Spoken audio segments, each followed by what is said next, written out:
영화팬이라면 누구나 들어봤을 사이트 로튼토마토, 일명 썩토. 인증받은 비평가나 라이터 약 3,500명의 리뷰를 집계해서 긍정적인 수치의 비율을 산출하는 사이트죠. 전체의 60%가 호평이면 프레쉬, 이를 밑돌면 러튼이 되고, 프레쉬 중에서도 총 리뷰수가 80건이 넘고 긍정적인 리뷰가 70% 이상의 유명 영화평론가, 일명 탑 크리틱스의 비평이 5개 이상 있으면 서티파이드 프레쉬 같은 일종의 인증도 해줍니다. 집계 대상은 대형 매체부터 팬미디어, 중소규모의 블로그까지를 한정하고 있어서 엄밀히 말하면 리뷰 사이트라기보단 리뷰 플랫폼에 가까운데요. 그런데 이번에 주작을 제기하는 기사가 뜹니다. 벌처지를 비롯 커밍순, 더 랩, 스크린긱 등등 여러 매체에서 다뤘는데요. 썩토 측은 믿을 수 없다는 반응이나 기사들을 보면 대충 결론 낼 분위기가 아닌 듯합니다. 이번에 보도된 건 2018년에 개봉한 영화 오피리아입니다. 이 영화는 공개 직후 13건의 리뷰가 달렸는데 그중 7개가 부정적인 내용이라 긍정지수는 46%에 불과했고 스타트부터 대차게 썩토를 받았죠. 그러자 홍보사인 벙커15 측이 영화 개봉 몇 달 후 긍정적인 리뷰 한 건당 $50를 주겠다며 리뷰어를 모집합니다. 애초에 부정적인 리뷰도 다 연락을 취해서 긍정적인 리뷰로 바꿔달라고 요청하죠. 연락을 받은 비평가가 내가 이 영화가 마음에 안 들면 어떻게 하냐 라고 물으니 사측의 대답은 쓰는 건 자유인데 좀 급 있는 분들은 저평가 리뷰를 로튼이 아닌 작은 개인 블로그에 쓰는 게 국룰이었습니다. 단순히 생각해봐도 벙커15이 유명 평론가에게 이런 요청을 하긴 어려웠을 테니 아직 무명인, 때론 미디어가 없는 리뷰어들 위주로 마사지를 했다는 추론이 나왔죠. 그래서 이 영화가 어떻게 되었느냐? 긍정이 62%를 찍으면서 프레쉬를 먹었고요. 이 일이 있고 나서 오피리아를 미국 배급사인 IFC 필름에서 사갑니다. 근데 이게 왜 걸렸을까요? 2018년 10월부터 2019년 1월까지 로튼의 오피리아 리뷰가 8개가 추가되는데요.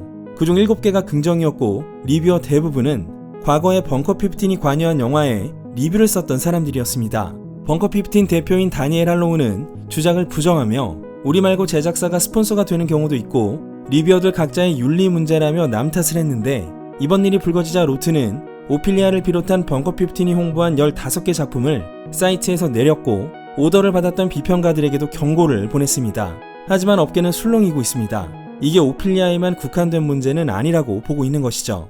논점을 좀 바꿔볼게요. 요즘은 로튼 점수가 영화의 완성도를 보장하는 지표처럼 취급됩니다. 로튼에서 점수를 얼마나 잘 받았느냐가 홍보 문구가 되기도 하니까요.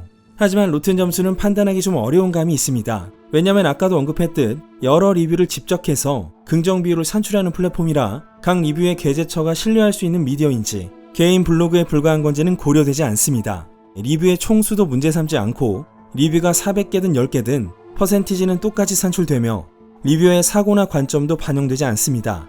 예를 들어 특정 영화의 로튼 리뷰들을 읽어보면 작품의 장단점을 정성껏 언급하고 나름 갈등을 하면서 복잡 미묘한 평가를 내리는 리뷰도 많거든요.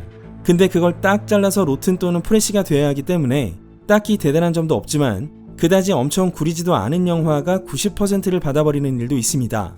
아까 서티파이드 프레쉬를 말씀드렸는데요. 가령 에일리언 커버넌트와 문나이트의 사례를 보죠. 커버넌트의 제작비는 $9,700만, 문나이트는 $400만 약 24배 차이가 납니다. 공개 당시 커버넌트는 긍정이 70%였고 문나이트는 긍정 98%, 평균 점수도 커버넌트가 6.4점, 문나이트 9점이었는데 둘 다 동일한 서티파이드 프레쉬를 받습니다. 로튼 토마토는 미국의 대형 티켓 판매 사이트인 판당고가 2016년부터 보유 중이고 주식의 75%는 모 기업인 MBC 유니버설 컴캐스트, 나머지 25%는 워너브라더스 디스커버리가 갖고 있습니다. 즉 대형 스튜디오 2곳과 티켓 판매 사이트가 업계에서 가장 광범위하게 알려지고 참고되는 비평 점수 플랫폼을 손에 쥐고 있는 것이죠. 그치만 워너나 유니버설 작품에도 사정없이 썩토가 붙는 일은 많습니다. 로튼 토마토가 왜 일반적으로 유용해졌는지 그 답은 간단합니다. 1980년대부터 매년 나오는 작품 수가 비약적으로 증가했기 때문입니다. 공개되는 작품들이 너무 많으니 사람들은 순위나 점수를 보고 뭘 볼지 선택한다는 거죠. 요즘 OTT 순위들도 그렇고요. 1998년에 캘리포니아 버클리 대학생의 아이디어로 시작된 이 사이트가 판당고 산하로 들어간 뒤 판당고에서 티켓을 살 때 어김없이 토마토 마크가 붙게 되면서 여기까지 왔는데요. 사실 로튼에서 올바른 평가를 반영하는 합법적인 인증 리뷰라는 게 가능할까 싶기도 합니다. 제대로 평가하려면 여러가지 요소를 세밀하게 판단해야 하는데 애초에 너무 많은 작품의 리뷰를 한눈에 볼 수 있다는 컨셉으로 탄생한 게 로튼 토마토이니 앞뒤가 안 맞는 걸지도 모르겠네요. 오늘은 여기까지 하겠습니다. 지금까지 묘캐픽의 K였습니다.